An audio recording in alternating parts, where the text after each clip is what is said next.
What is going on, everybody? BrickBuilder here, and welcome to a brand new iCraft SMP video. In today's video, guys, we're going to be talking about Minecon Earth. I did one of these when the first Minecon Earth happened last year, which I will be linking in the description down below if you want to check that out. But today, we're talking about this one. So if you guys do enjoy and want to know my thoughts, go ahead and hit that like button and subscribe. But I do want you guys to let me know what you think down below in the comment section, so let's get right on into it. Now, if you don't know what Minecon Earth is, essentially Minecraft used to do these yearly conventions in real life, similar to VidCon or Comic-Con or anything along those lines, called Minecon. And that's actually how this cape was obtained. Now, I did not go to a Minecon event. A viewer gave me a cape code because their dad and them went, and their dad had a spare code.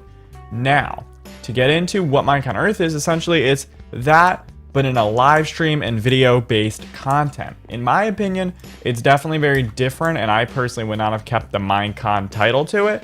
But if you get rid of the fact that it replaced the conventions, I think it's actually a really innovative idea to reveal information in this way. Now, this year we had a really interesting show overall, and I have a ton of tweets about this that I tweeted about live during the event.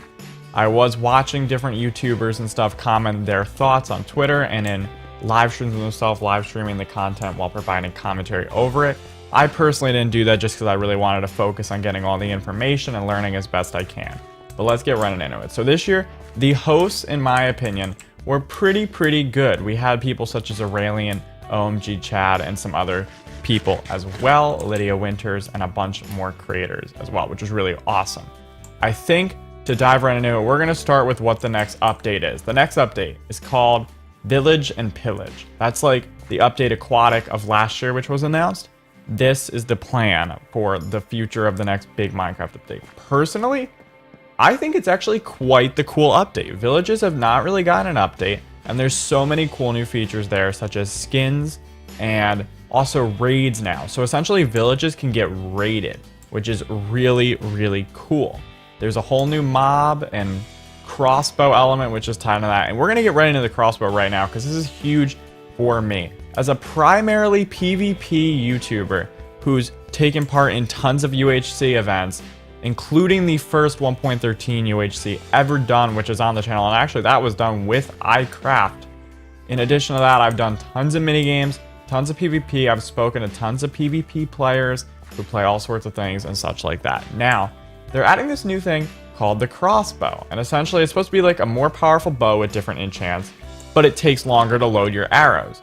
And the thing I want to get into here is my fears about them adding this. And my fear, I wouldn't say it's really a fear, but some of my concerns with it, because the thing that I foresee happening here is it's going to be similar to the Trident, where it's cool if you want to show it off for a video or for a niche thing, but you're never going to primarily use the crossbow over the bow, is what I'm afraid of. And the reason I can say that is because most players, most good PvP or PvE players will not prioritize a trident over a sword.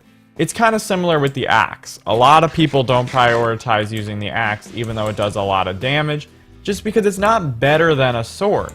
And the same can be said about the potential crossbow. Now, of course, it's not released yet, so there is potential that something really cool happens there. I just don't foresee it happening, because personally I think I'd rather just use a bow. But until I know what the enchantments are and some other details, maybe the crossbow will be a viable weapon. But I still don't see it being that usable though in most PvP environments, just because a lot of PvP servers and players are still stuck on the 1.8 combat system, which I fully understand for them not wanting to update. I personally play both systems and enjoy both. But one of my distastes or concerns about this event that I was really looking forward to that didn't end up happening was I was really excited to hear them talk about the combat update a little bit, like what they're planning on doing. Because a while back, a ton of the community managers and stuff were talking about different potential things to do with content, as far as the content of PvP and the combat system. And they were talking to tons of different creators and Minecraft players and server developers and all these other things, which I would have liked to get some form of an update as to what's happening there. Even like a brief mention of, oh, we're still looking for more feedback. I would have loved to get that. But they didn't really offer any feedback at all or any discussion on PvP.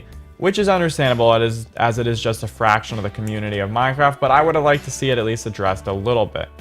But we have some other major updates, such as cats and ocelots are becoming their own mobs.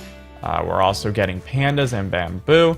And then the big event this year is every year they do a voting thing.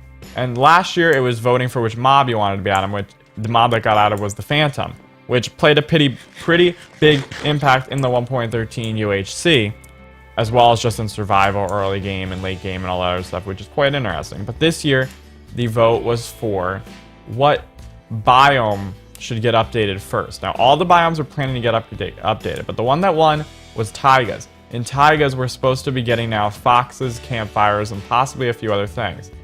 This is definitely interesting, and if you saw my tweets, this is the one that I wanted the most, personally, just because I really think that having a fox in the game is going to be cool. Even if it's not all that usable, it's just like a cool new mob to have, which I'm always down for. But I'm honestly most excited for the campfires, because I can foresee those being used in lots of different maps and survival series for builds and such. So that should definitely be an interesting addition, especially if the campfires get some form of mechanics where you can cook maybe only food on them or something. Like cook food faster on a campfire than you could in a furnace or something. That'd be quite interesting to see.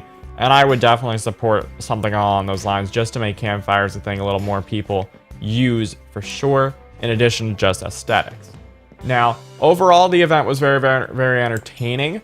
I personally love seeing the way that different countries and different teachers and different people are experiencing Minecraft. They did a lot of these like showcases as to like how people use Minecraft in things such as the Coral Crafters project, which is a really awesome thing that I'm really fortunate to actually have learned about, because I did not know about it previously, like as far as what it did, etc.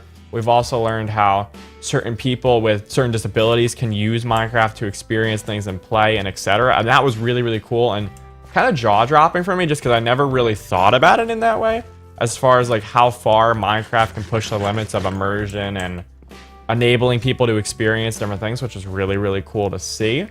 Now, personally, I love the event, but I do have some potential, there are some negatives, of course, to having Minecon Earths as opposed to regular Minecons or things they left out or whatever, but personally, I prioritize the positives of it. Like, overall, I think I'm more happy that there is a Minecon Earth than if there wasn't a Minecon Earth. Like, that just wouldn't, like, I prefer the fact that there is one. Because, like, the way I look at it is we could either have it the way it is now or not have it.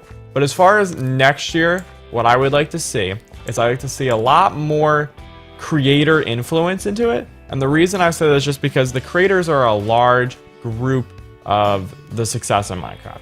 Without YouTube, without Twitch, without all these different platforms of people playing the game, it wouldn't be popular. Without map creators helping to create and innovate the game, there wouldn't be new maps to play, modders, etc. I want to see those creators.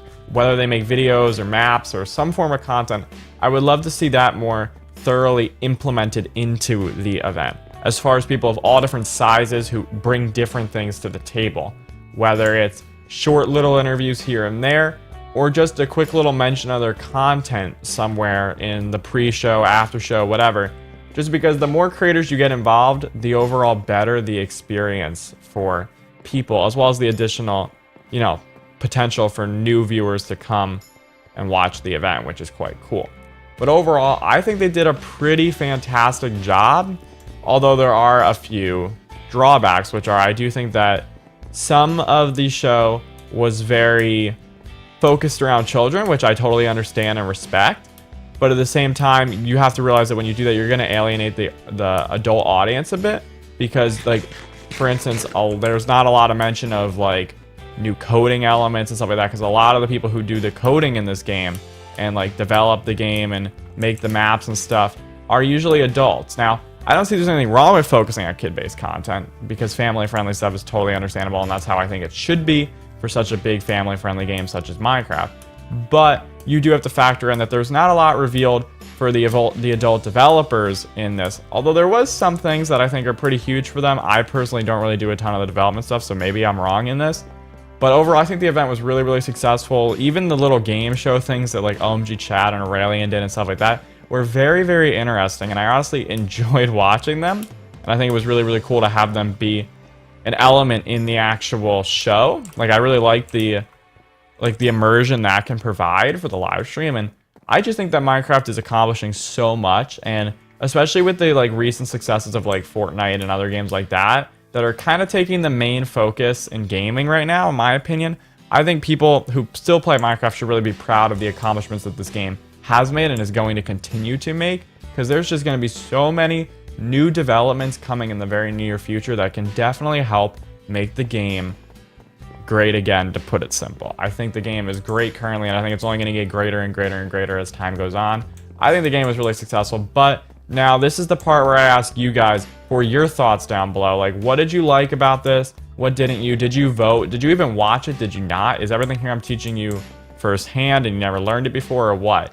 But I want to get a discussion going down in the comments, so if you have any thoughts, let me know. But if you guys enjoyed this quick little talky episode, I do appreciate that, and make sure to hit that like button and subscribe. But I'll see you in another episode of the iCraft SMP, and we'll be doing some cool stuff on here in the very, very near future, because the last 3 episodes have been talky ones. But I'll see you when I see you. Peace.